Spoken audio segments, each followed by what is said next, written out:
الحمد لله نحمده ونستعينه ونستغفره ونعوذ بالله من شرور أنفسنا ومن سيئات أعمالنا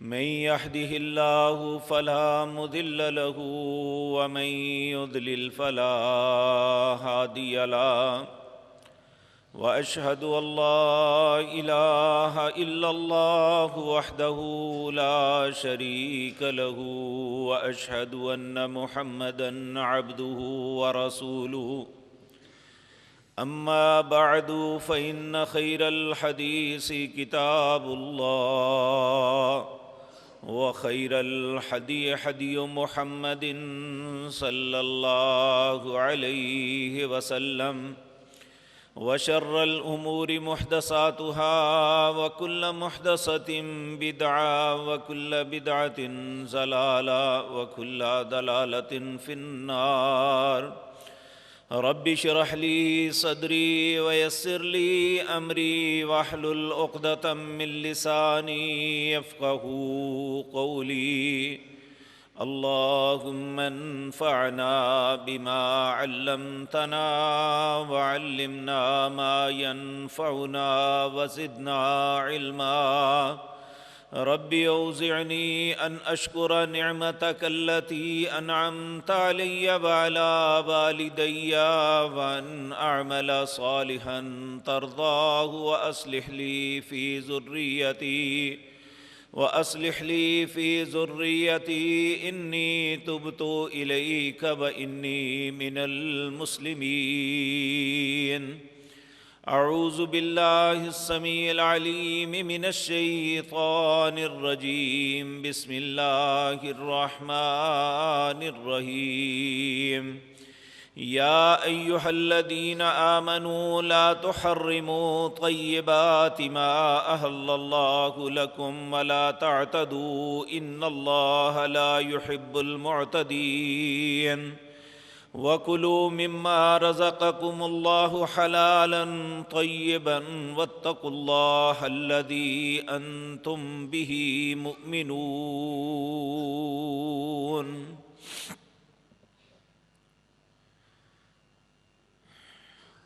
حضرات محترم، ہر انسان کے اوپر اللہ رب العزت کے اتنے احسانات ہیں۔ اللہ خود فرماتے ہیں وَإِن تَعُدُّوا نِعْمَةَ اللَّهِ لَا تُحْصُوهَا۔ جو حضرت انسان میں نے تمہیں نعمتوں سے نوازا ہے، احسانات کیے ہیں، اس کا بدلہ تو بڑی دور کی بات ہے۔ اگر تم گننا بھی چاہو تو ساری زندگی گنتے رہو تو یہ شمار نہیں ہو سکتے۔ ان لاکھوں کروڑوں اربوں خربوں انعامات میں ایک بہت بڑا انعام جو صرف اہل ایمان کو اللہ نے عطا کیا ہے، وہ اور کسی کو نصیب نہیں ہے۔ وہ کیا ہے؟ اللہ قرآن میں فرماتے ہیں وَيُحِلُّ لَهُمُ الطَّيِّبَاتِ وَيُحَرِّمُ عَلَيْهِمُ الْخَبَائِثَ۔ اہل ایمان پہ میرا احسان یہ ہے کہ میں نے ان کے لیے جو پاکیزہ چیزیں ہیں وہ حلال کی ہیں، وَيُحَرِّمُ عَلَيْهِمُ الْخَبَائِثَ۔ جتنی خبیث چیزیں ہیں، پلید چیزیں ہیں، بری چیزیں ہیں جو انسانی صحت کے لیے، انسانی معاشرے کے لیے مضر ہیں، میں نے وہ سب حرام کر دی ہیں۔ بھائی جان یہ ذرا آہستہ کریں تھوڑا سا۔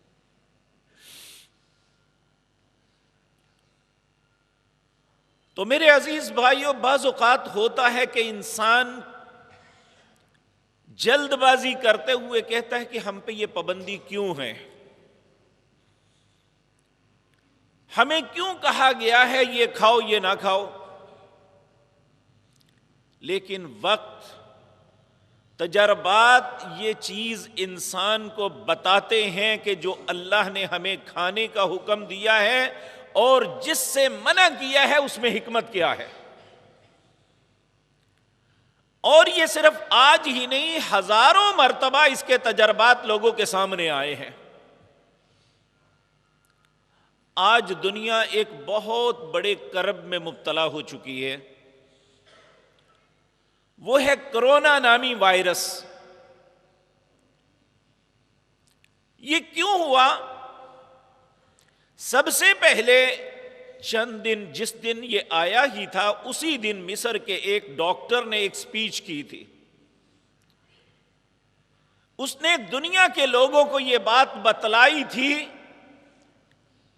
کہ یہ وائرس ان جانوروں سے لگا ہے جو اللہ نے انسان کے لیے حرام کیے ہیں۔ اور آہستہ آہستہ اس کا معاملہ جب تحقیق میں آگے بڑھا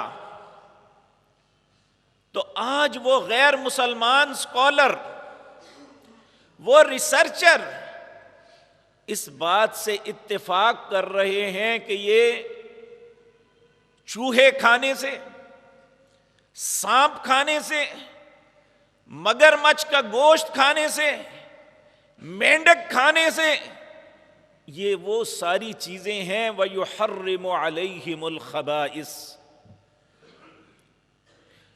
جنہیں خبیث قرار دے کے اللہ نے انسانوں پہ حرام قرار دے دیا تھا۔ لیکن یہ بات یاد رکھیں، اللہ نے صرف اہل ایمان کا نصیب یہ بنایا ہے کہ یہ اللہ کے حکم کو مان لیتا ہے۔ ایمان کہتے ہی اس کو ہیں جو اللہ کی بات کو مانے۔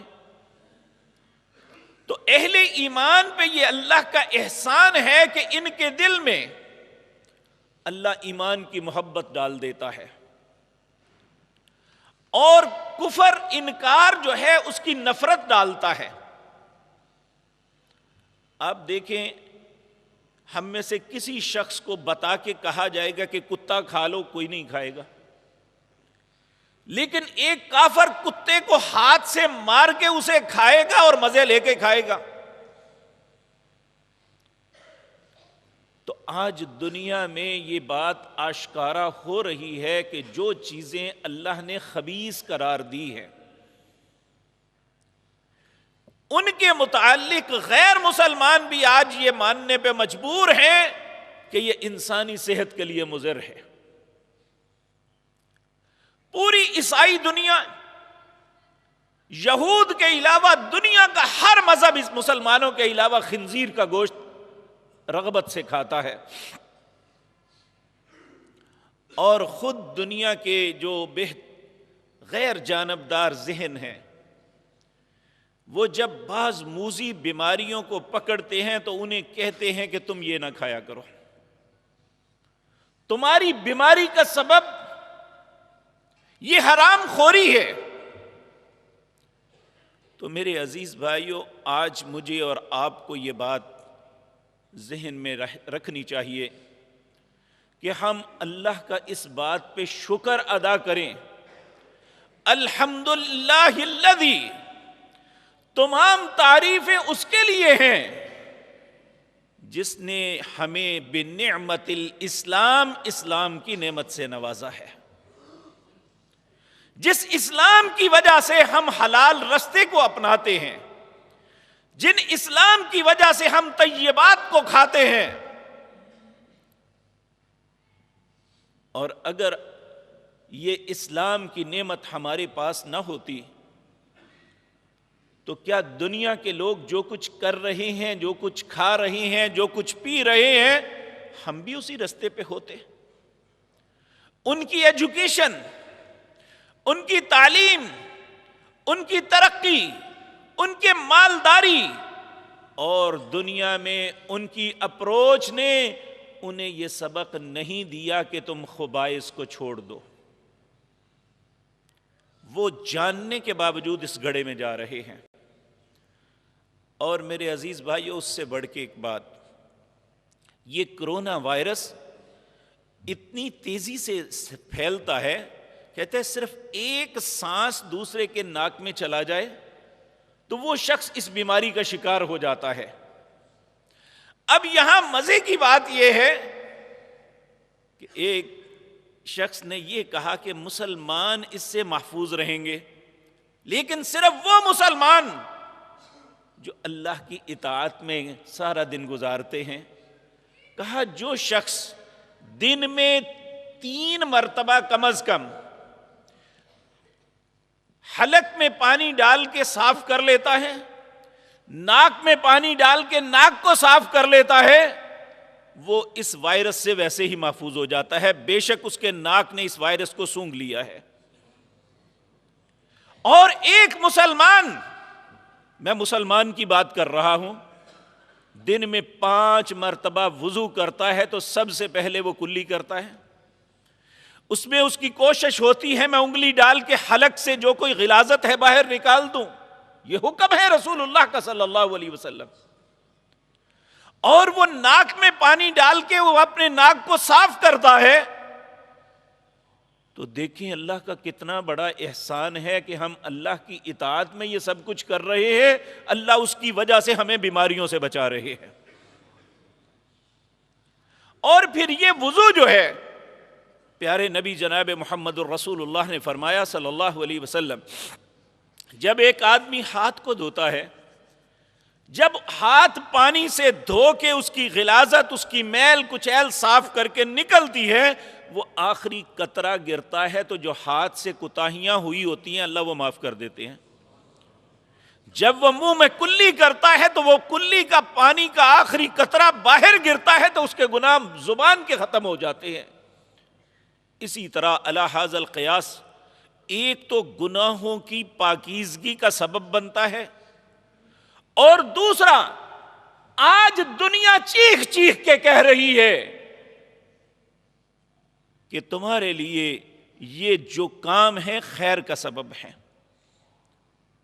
لیکن اے مسلمان ہم اپنے اس اللہ کے احسان سے غافل پھر رہے ہیں۔ اس سے اگلی بات وہ اس سے بھی اہم ہے، وہ ہے اس کا علاج بطور دوا ابھی ایجاد نہیں ہوا۔ ڈاکٹرز ایسی ایکسرسائز بتاتے ہیں جو ہر نماز میں ہم کرتے ہیں، قیام کا کرنا، رکوع میں جانا، سجدے کرنا، التحیات بیٹھنا، اٹھنا اور بیٹھنا، کئی دفعہ یہ عمل کرنا، وہ کہتے ہیں کہ یہ ایکسرسائز بھی اس بیماری سے نجات کا سبب بن جاتی ہے۔ تو میرے بھائیو ذرا سوچے تو صحیح کہ اللہ نے جو عمل بھی ہمیں دیا ہے، اللہ نے یہ انعام دیا ہے، اگر ہم وضو کرتے ہیں تو اللہ کا احسان ہے ہم پہ، اگر ہم نماز پڑھتے ہیں تو یہ ایک ایسی ایکسرسائز ہے۔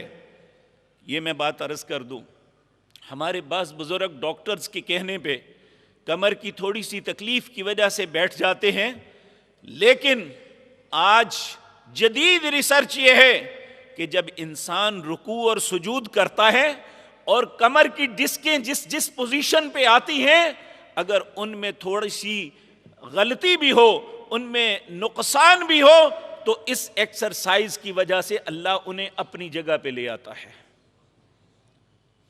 تو یہ ساری چیزیں ایسی ہیں جو ہم کس بات کا ذکر کریں کہ اللہ کا ہم پہ کون کون سا احسان ہے۔ تو میرے عزیز بھائیوں، جس طرح حرام کو خبیث کہا ہے، کہا وہ نہیں کھانی کیونکہ اس میں خباثت ہے، اسی طرح یہ بھی کہا لا تحرموا یا ایھا الذین آمنوا لا تحرموا طیبات ما احل اللہ، اہل ایمان جن چیزوں کو، پاکیزہ چیزوں کو اللہ نے تم پہ حلال کیا ہے انہیں اپنے اوپر حرام نہیں کرنا۔ یعنی جو چیزیں ہمارے لیے جائز ہیں، جس طرح کی عیسائیوں نے رہبانیت اختیار کر کے بعض چیزوں کو اپنے اوپر حرام قرار دے دیا کہ ہم یہ زہد تقوی کا تقاضا یہ ہے کہ ہم اپنی پسندیدہ چیز چھوڑ دیں. اللہ نے کہا یہ نہیں کر سکتے, اس کا نام تقوی نہیں ہے. اور قرآن میں اللہ نے عیسائیوں کو کہا وَرُهْبَانِيَّةً ابْتَدَعُوهَا مَا كَتَبْنَا عَلَيْهِمْ. یہ عیسائیوں نے جو رہبانیت کا رستہ اختیار کیا تھا یہ بدعت تھی, میں نے نہیں کہا تھا انہیں. مَا كَتَبْنَا عَلَيْهِمْ, میں نے ان پہ نہیں لکھا تھا. یہ آج مسلمانوں میں بھی تصوف کے نام پہ ایسا گروہ ہے جو اللہ کی بعض حلال کردہ چیزوں کو اپنے اوپر حرام کر لیتا ہے. اب میں عرض کروں, پیارے نبی جناب محمد الرسول اللہ صلی اللہ علیہ وسلم سے بہتر متقی پرہیزگار کوئی نہیں ہو سکتا. آپ کے گھر میں ایک معاملہ ہوا, آپ نے اپنے اوپر شہد کو حرام قرار دے دیا.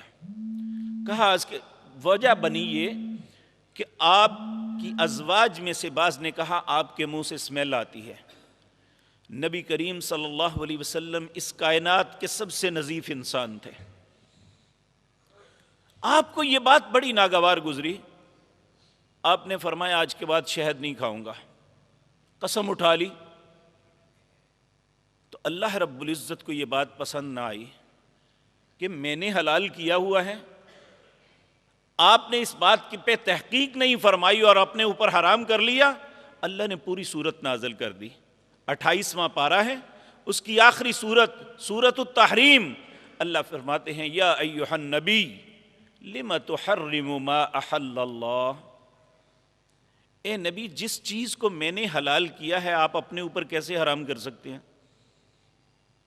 پھر فرمایا قسم اٹھا لی ہے, قد فرض اللہ لکم تحلۃ ایمانکم. اللہ آپ پہ یہ فرض کرتا ہے کہ آپ اپنی قسم کا کفارہ دیں اور جو حلال چیز ہے اسے آپ حرام نہیں کر سکتے. تو جس طرح حرام کا ارتکاب کرنا برا ہے, جس طرح حرام کھانا انسان کے لیے برا ہے, اسی طرح اللہ کی حلال کردہ چیز کو چھوڑنا بھی جرم ہے. اور یہ سورۃ مائدہ ہے, اس کی آیت نمبر 87, 7واں پارہ اپنے گھروں میں اٹھا کے دیکھ لینا. اللہ رب العزت فرماتے ہیں یا ایھا الذین آمنوا, اور مخاطب آپ ہیں کیونکہ ہم سب ایمان کے دعوے دار ہیں. یا ایھا الذین آمنوا لا تحرموا طیبات ما احل اللہ. جس چیز کو اللہ نے تمہارے لیے حلال کیا ہے تم حرام نہیں کر سکتے, اسے اپنے اوپر کبھی حرام نہ کرنا. اگر ایسا کیا تو یہ زیادتی ہوگی. ولا تعتدوا, یہ زیادتی نہ کرنا. حرام اور حلال کا حق صرف اللہ کے پاس ہے. کہا ولا تعتدوا, زیادتی نہ کرنا. ان اللہ لا يحب المعتدین, جو زیادتی کرتا ہے اللہ اس سے کبھی محبت نہیں کرتا. پھر فرمایا وَكُلُوا مِمَّا رَزَقَكُمُ اللَّهُ, آیت نمبر 88. اللہ کہتے ہیں کھاؤ جو اللہ نے تمہیں رزق دیا ہے حلال, طیباً جو پاک ہے. وَاتَّقُوا اللَّهَ الَّذِي أَنْتُمْ بِهِ مُؤْمِنُونَ, اللہ سے ڈرو اگر تم اس پہ ایمان رکھنے والے ہو. تو اگر ہم اللہ پہ ایمان رکھنے والے ہیں تو ہمارے لیے ضروری ہے کہ ہم حرام سے بچیں اور حلال کو اپنائیں. اور اسلام کی بنیاد ہی اس پہ ہے, یہ بات ذہن میں رکھیں. آج ہم بہت سی چیزوں میں کنفیوژن کا شکار ہیں کہ یہ ٹھیک ہے یا غلط ہے, یہ کریں یا نہ کریں. تو نبی کریم صلی اللہ علیہ وسلم کی ذات مطہرہ ایسی پاکیزہ ذات ہے کہ آپ نے ہماری زندگی کے جتنے بھی معاملات ہیں, جو بھی ہمارے ذہن میں ہو سکتا ہے, اللہ نے وہ آپ کی زبان سے ہمیں پہلے ہی بتا دیا. میرے عزیز بھائیوں, صحیح بخاری کے اندر روایت ہے, حدیث بیان کرنے والے ہیں نعمان بن بشیر رضی اللہ تعالی عنہ. فرماتے ہیں سمعت رسول اللہ صلی اللہ علیہ وسلم, میں نے رسول اللہ صلی اللہ علیہ وسلم سے سنا, یقول, آپ فرما رہے تھے الحلال بین والحرام بین, حلال بھی ظاہر ہے حرام بھی ظاہر ہے. عمومی طور پہ جو عمومی چیزیں ہیں ان میں حلال و حرام ہر انسان تمیز کر سکتا ہے، لیکن وَبَيْنَهُمَا مُشَبَّهَاتٌ لَا يَعْلَمُهُنَّ كَثِيرٌ مِّنَ النَّاسِ، کچھ ایسی چیزیں بھی ہیں جو شک والی ہیں، اکثر لوگ ان کے متعلق نہیں جانتے یہ حلال ہے یا حرام۔ اب وہاں کیا کرنا ہے؟ ایک معاملے میں ہم کنفیوژن کا شکار ہیں کہ آیا یہ چیز ٹھیک ہے یا نہیں ٹھیک، تو وہاں نبی کریم صلی اللہ علیہ وسلم نے ارشاد فرمایا فَمَنِ اتَّقَى الْمُشَبَّهَاتِ اسْتَبَرَّأَ لِدِينِهِ وَعِرْضِهِ، جو شخص شک والی چیز سے اپنے آپ کو بچا لیتا ہے وہ اپنے دین اور اپنی عزت کو بچا لیتا ہے۔ اب جہاں پہ شک ہو جائے کہ نامعلوم یہ چیز درست ہے یا نہیں، وہاں پہ حکم رسول اللہ کا کیا ہے؟ اس نے اپنے آپ کو اس شک والی چیز سے بچانا ہے۔ اگر ایسا کر لیا تو اس کا رزلٹ کیا نکلے گا کہ اس نے اپنے دین اور اپنی عزت کو بچا لیا۔ لیکن جو شخص لاپرواہی کرتا ہے وہ کیا ہو جائے گا؟ وہ کر لو دیکھا جائے گا۔ کہا جو شک والی چیز میں پڑے گا وہ بالاولا حرام کی طرف چلا جائے گا۔ اس لیے میرے عزیز بھائیو، اس وقت ہم بہت سی ایسی پروڈکٹ ہیں جو ہماری روزمرہ کے معمولات میں ہم کھاتے پیتے پہنتے سب کچھ کرتے ہیں، اگر کہیں پہ شک ہو جائے، اب دیکھیں نا کئی پروڈکٹ بند آتی ہیں اس پہ لکھا ہوتا ہے حلال، اور کئی ایسی آتی ہیں جس میں حرام چیزوں کی آمیزش ہوتی ہے۔ تو جہاں ہمیں شک ہو جائے کہ یہ حرام ہے تو ایک مسلمان کو اس سے اجتناب ضروری ہے۔ اور رزلٹ ہم دیکھ رہے ہیں، حرام چیزوں کو اپنانے کا رزلٹ اپنی آنکھوں سے دیکھ رہے ہیں کہ دنیا انشاءاللہ ایک وقت آئے گا کہ آپ دیکھیں گے کہ یہ سارا جھوٹ اور سچ الگ الگ ہو جائے گا۔ حرام اور حلال، اللہ کے فرما بردار اور نافرمان، یہ انہی چیزوں کی وجہ سے الگ الگ ہوتے چلے جائیں گے۔ یہ جب دنیا میں آزمائش آتی ہے نا، وہ کسی بھی قوم پہ آئے تو اللہ سورۃ انفال میں فرماتے ہیں لِيَمِيزَ اللَّهُ الْخَبِيثَ مِنَ الطَّيِّبِ، میں اس آزمائش کے ذریعے اچھے اور برے کو الگ الگ کرتا ہوں کہ کون اس آزمائش میں اپنے اللہ کے حکم، اس کی فرما برداری اور اطاعت میں رہتا ہے، اور کون راہ فرار اختیار کرتا ہے۔ اللہ فرماتے ہیں لِيَمِيزَ اللَّهُ الْخَبِيثَ مِنَ الطَّيِّبِ، یہ میں ایک چھاننی لگاتا ہوں جس سے دیکھتا ہوں اچھا اور برا الگ الگ ہو جاتا ہے۔ اس لیے ہمیں سوچنا چاہیے کہ ہم نے کن لوگوں میں شامل ہونا ہے۔ ہم نے اللہ کے حکموں کو اپنا کے اچھے لوگوں میں جانا ہے یا اللہ کی نافرمانی کر کے برے لوگوں میں شامل ہو جانا ہے۔ اللہ ہمیں بہتر فیصلہ کرنے کی توفیق عطا فرمائے۔ پھر نبی کریم صلی اللہ علیہ وسلم نے فرمایا جس طرح دنیا کے اندر چراگاہ ہوتی ہے، ہر چراگاہ کی ایک حد ہوتی ہے۔ آپ اس طرح سمجھ لیں، چراگاہ نہیں سمجھ آتی کہ ہم ایک قطع زمین ہے، ہم کہتے ہیں یہ 1 ایکڑ اس کا ہے، 1 ایکڑ اس کا ہے، اس کے درمیان ایک چھوٹی سی پگڈنڈی ہوتی ہے، اسے کہتے ہیں متشابہات، اسی پہ اکثر لڑائیاں ہوتی ہیں، ایک کہتا ہے میری، دوسرا کہتا ہے میری ہے۔ کہا یہی متشابہات ہیں، اور جو شخص اس پگڈنڈی کے متعلق نہیں لڑتا، بچ جاتا ہے، وہ بھی کھاتے ہیں، وہ بھی اپنی جگہ کھاتے ہیں، اور عموماً آگے پگڈنڈی پہ لڑائی ہوتی ہے۔ تو کہا اس لیے اس سے بچ کے رہنا، اور پھر فرمایا جس طرح ہر چراگاہ کی ایک حد ہوتی ہے، یہ ساری دنیا اللہ کی چراگاہ ہے، اور اللہ کی حد کی ہے کیا ہے؟ اس کی محرمات، وہ چیزیں جو اللہ نے حرام کی ہیں، وہ اللہ کی حد ہے۔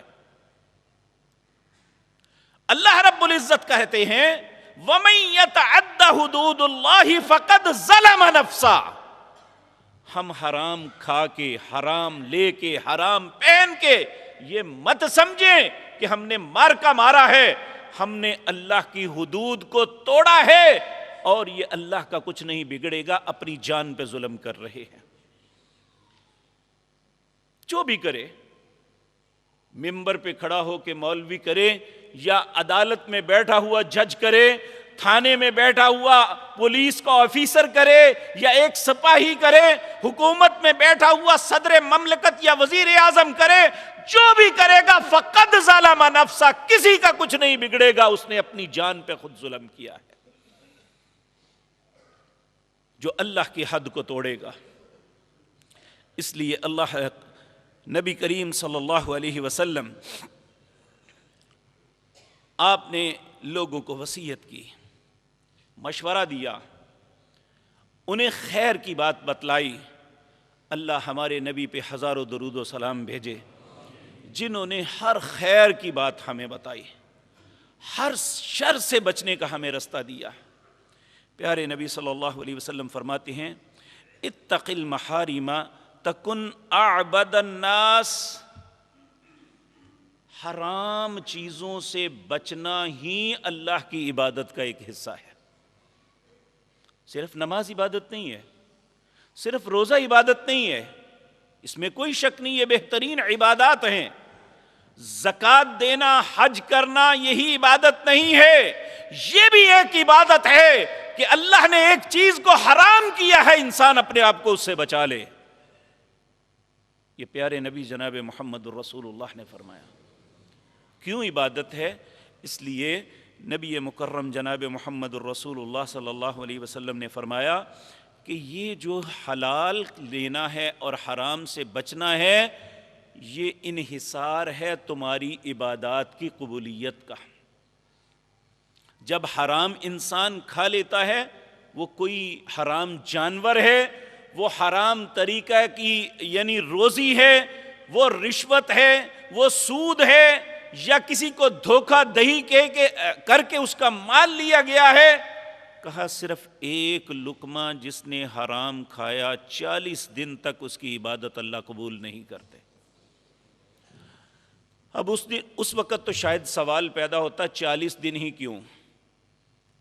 آج ہمیں جدید سائنس بتاتی ہے کہ ایک انسان آج جو کھانا کھایا، صبح آپ نے ناشتہ کیا، یہ آپ کے جسم کا پروسیس ہوا، آپ کے جسم کا حصہ بن گیا۔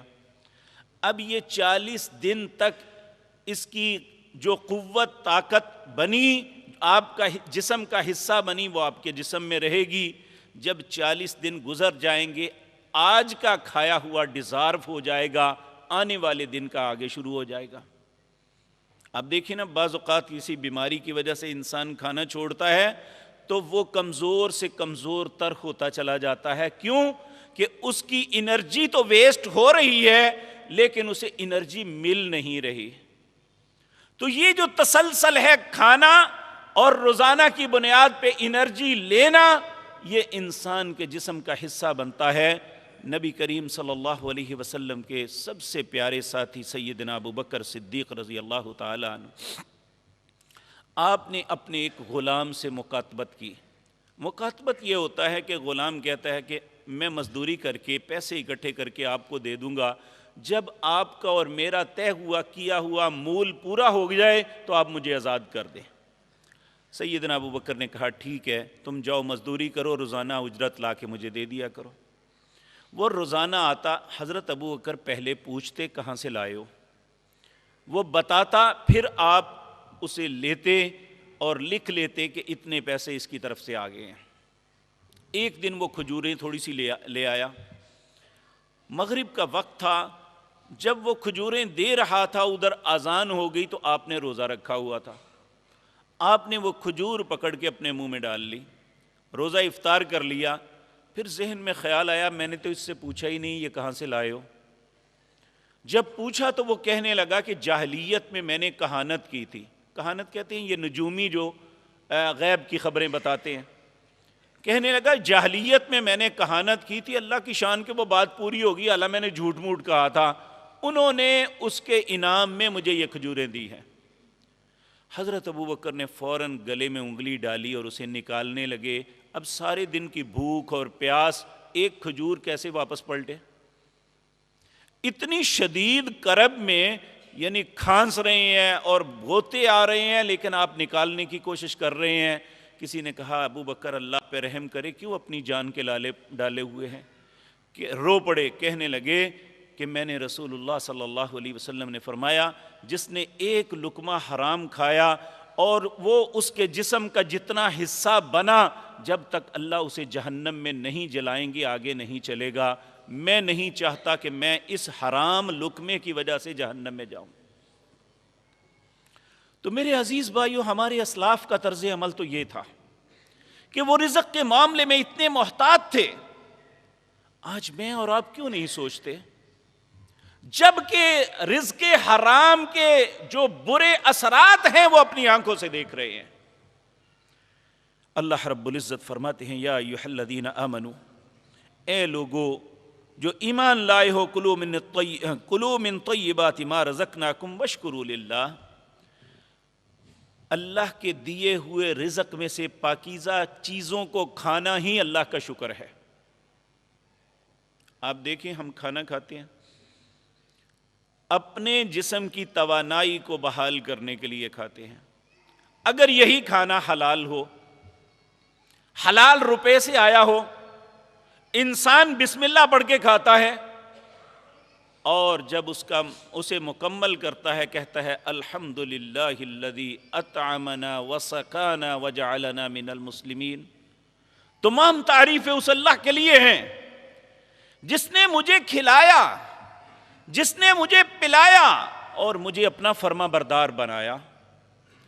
اب کھانے کے بعد بھی اظہار تشکر کیا، اللہ کا شکر ادا کیا، اس کے نام سے اس کا کھانا شروع کیا اور وہ رزق حلال سے لیا. یہ سارے پروسیس، یہ سارے عمل کی وجہ سے اللہ رب العزت اس کے گناہوں کو معاف کر دیتے ہیں. اب عمل اپنے لیے کر رہے ہیں، لیکن ہم اس مالک کا شکر بھی ادا کریں کہ جس نے ہمیں یہ عطا کیا، اور اس کے نام سے کھائیں شروع کریں اور گناہ کی معافی ویسے ہی بن جاتی ہے. اللہ تو اتنے رحیم و کریم ہیں، وہ تو بہانے ڈھونڈتے ہیں میرا بندہ کسی طرح میری طرف رجوع کرے، میں اس کی خطاؤں کو معاف کر دوں. لیکن ہم کیسے ہیں کہ جو اللہ ہم پہ اتنا رحم کر رہا ہے ہم اس کی رحمت کو لینے کے لیے تیار نہیں ہیں. اس کے باوجود ہم حرام کا ارتکاب، حرام کھانے کی طرف جاتے ہیں. اور یقین جانیے میرے عزیز بھائیوں، آج ہمارے نوجوان بچے شیطان کے بہکاوے میں آ کے، کل کے اخبار میں آپ نے پڑھا ہوگا کروڑوں روپے کا گٹکا پکڑا گیا ملتان میں. شہر میں کون سی دکان ہے یہاں یہ خباثت نہیں پڑی ہوئی؟ اور ڈاکٹرز بار بار کہہ چکے ہیں کہ یہ گلے کے کینسر کا سبب بنتا ہے. سگریٹ کے متعلق اس کی ڈبیا پہ لکھا ہوا ہے یہ گلے کے کینسر کا سبب بنتا ہے. نہیں چھوڑتے. ہم اہل ایمان ہیں، ہمیں اللہ نے اسلام کی نعمت سے نوازا ہے، اور اللہ نے وَيُحَرِّمُ عَلَيْهِمُ الْخَبَائِثِ، اللہ نے ہر خبیث چیز کو ہمارے لیے حرام کیا ہے. تو جس میں بدبو بھی ہو، جس میں کڑواہٹ بھی ہے، اور جس میں دھواں بھی ہے. ہمارے استاد ہیں پروفیسر حافظ ارشد صاحب حفظہ اللہ، وہ کالج میں کہتے ہیں میں پڑھا رہا تھا بچوں کو، تو بچے بڑے انٹیلیجنٹ ہوتے ہیں، بعض بڑے زبردست سوال کرتے ہیں. چونکہ اب سگریٹ جو ہے نبی کریم کے زمانے میں نہیں تھا، تو اس کے حرام کے متعلق واضح حدیث تو نہیں ہے کوئی بھی. تو اس نے بڑی چلاکی سے کہا استاد جی سگریٹ حرام ہے کہ حلال ہے؟ تو وہ بڑے ہی اللہ انہیں بھی دانائی دی ہے، بڑے پیار سے کہنے لگے بیٹے میں نے کتابوں میں احادیث میں پڑھا ہے کہ جہنم 3 چیزوں کا مجموعہ ہے، آگ، دھواں اور بدبو. تو میرے پیارے بیٹے یہ تینوں چیزیں اس سگریٹ میں پائی جاتی ہیں. اب تیری مرضی ہے تو اسے حلال کر لے یا حرام کر لے. تو اس لیے میرے عزیز بھائیو ہمارا آغاز حرام خوری کا یہیں سے شروع ہوتا ہے. اسی طرح جوا ہے، یہ ایک حرام چیز ہے. اس کا آغاز ہماری گیمز سے ہوتا ہے کہ بچے کھیلتے ہیں آپس میں، کہتے ہیں جو ہار گیا وہ بوتل پلائے گا. یہ آغاز ہو گیا حرام خوری کا. اور پھر کہاں تک پہنچتا ہے؟ العیاذ باللہ. یہ دونوں چیزیں ایسی ہے. سورۃ مائدہ میں اللہ فرماتے ہیں یا ایھا الذین آمنوا انما الخمر والمیسر. یہ نشہ کسی بھی قسم کا ہے، تھوڑا یا زیادہ، اور جوا کسی بھی قسم کا ہے. کہا رجس من عمل الشیطان، یہ پلید ہے، شیطان کا عمل ہے. فاجتنبوا، اس سے بچ جاؤ، لعلکم تفلحون، تاکہ تم کامیاب ہو جاؤ. پھر آگے فرمایا انما یرید الشیطان، شیطان کا ارادہ یہ ہے ان یوقع بینکم العداوۃ والبغضاء، وہ تمہارے دلوں میں بغض، اناد، عداوت ڈال دے. فی الخمر والمیسر، نشے اور جوئے کے ساتھ. یہ انسانوں کو برباد کرتی ہے. یہ ہمارے یہاں ایک وہ بظاہر تو انہوں نے بوتلوں کی دکان ڈالی ہوئی ہے، لیکن آغاز کا ہر نشہ اس خبیث سے ملتا ہے. اور اکثر دیکھا جاتا ہے کہ یہاں بچے لڑتے ہیں آپس میں، روزانہ دست و گریبان ہوتے ہیں. وہ ہم چند جمعے پہلے جو ہم نے ایک شخص کا جنازہ پڑھا تھا جسے اس کے سکے بیٹے نے قتل کیا تھا، وہ بھی انہی بدبختی کا، انہی کا نشانہ بنا تھا. یہیں بیٹھ کے وہ سگریٹ یہ سب کچھ پی رہا تھا کہ باپ نے منع کیا، اس نے جا کے باپ کو قتل کر دیا. یہ نسل انسانی کی بربادی کا سبب جو لوگ بن رہے ہیں، صرف چند ٹکوں کے لیے، یاد رکھیں دنیا اور آخرت کی ذلت ان کا مقدر بنے گی. اللہ نے تو مسلمانوں کی ہمدردی کے لیے یہاں تک کہا یہ جنس ہے، گندم ہے، چاول ہیں، اس طرح کی دوسری، کہا جو اس کی ذخیرہ اندوزی کرے گا. نبی کریم نے 3 بد دعائیں دی. یا اللہ اسے کوڑ میں مبتلا کر دے، یا اللہ اسے پاگل بنا دے، یا اسے جذام میں مبتلا کر دے. جو مسلمانوں میں تنگی اور مصیبت ڈالنا چاہتا ہے، اللہ تو اس کے متعلق اتنی سخت بات رسول اللہ نے دعا کی ان کے متعلق. تو جو شخص مسلمانوں کے بچوں کی بربادی کی کوشش کرتا ہے ان کا کیا حال ہوگا؟ تو اس لیے میرے عزیز بھائیو، ہم خود بھی بچیں، دوسروں کو بھی بچانے کی کوشش کریں. مسلمان کا تو مطلب ہی یہ ہے، ہم نے جس دین کو اپنایا ہے اس دین کی جو نبی کریم نے ماٹو بتایا وہ ہے الدین نصیحہ. یہ دین ہی خیر خواہی کا نام ہے. اگر میرے دل میں آپ کے لیے خیر خواہی نہیں، آپ کے دل میں میرے لیے نہیں ہے، یا ہم سب ایک دوسرے کے لیے خیر خواہی کے جذبات نہیں رکھتے، تو ہمیں مسلمان کہلانے کا حق ہی نہیں ہے. آج یہی چیز سب سے زیادہ مفقود ہے ہمارے اندر، جو ہمارے قریب نہیں پھٹکی. العیاذ باللہ. تو اللہ رب العزت فرماتے ہیں یا ایھا الرسل کلوا من الطیبات واعملوا صالحا انی بما تعملون علیم. صرف عام انسانوں کو نہیں، اللہ نے اپنے رسولوں کو بھی یہ حکم دیا تھا کہ کلوا من الطیبات، آپ نے اگر کھانا ہے تو پاکیزہ چیزوں سے کھانا ہے. واعملوا صالحا، اور نیک عمل کرنا ہے. انی بما تعملون علیم، جو بھی تم عمل کرتے ہو اللہ اس کو جانتا ہے.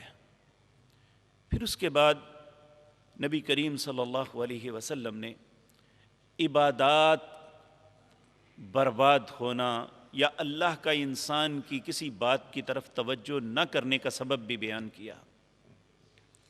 حضرت ابو ہریرہ رضی اللہ تعالی عنہ بیان کرتے ہیں کہ رسول اللہ صلی اللہ علیہ وسلم نے فرمایا، لوگ بیٹھے ہوئے ہیں، آپ خطبہ ارشاد فرما رہے ہیں. آپ نے فرمایا ایھا الناس، اے لوگو، ان اللہ طیب لا یقبل الا الطیب، اللہ پاک ہیں، پاکیزہ چیز کے علاوہ کسی کو قبول ہی نہیں کرتے۔ آپ دیکھیں، اگر ایک آدمی حرام کما کے سمجھتا ہے میں خرچ کر دوں تو میرا وبال ٹل جائے گا، تو یہ اس کا غلط فہمی ہے۔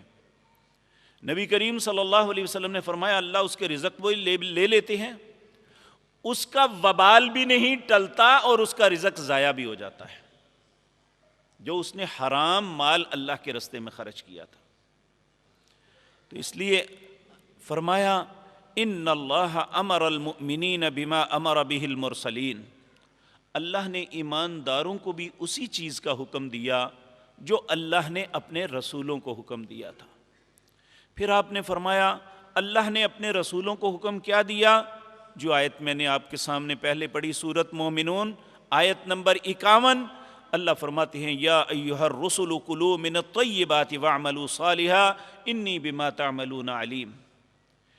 اے میرے رسولو، پاکیزہ چیزوں کو لینا، نیک عمل کرنا، اللہ جو تم عمل کرتے ہو اسے جانتا ہے۔ پھر فرمایا اہل ایمان کو بھی اللہ نے یہی کہا یا ایھا الذین آمنوا کلوا من طیبات ما رزقناکم، اے اہل ایمان اگر کھانا ہے تو پاکیزہ چیزوں کو کھانا، جو اللہ نے تمہیں رزق دیا ہے اس میں سے پاکیزہ رزق لینا۔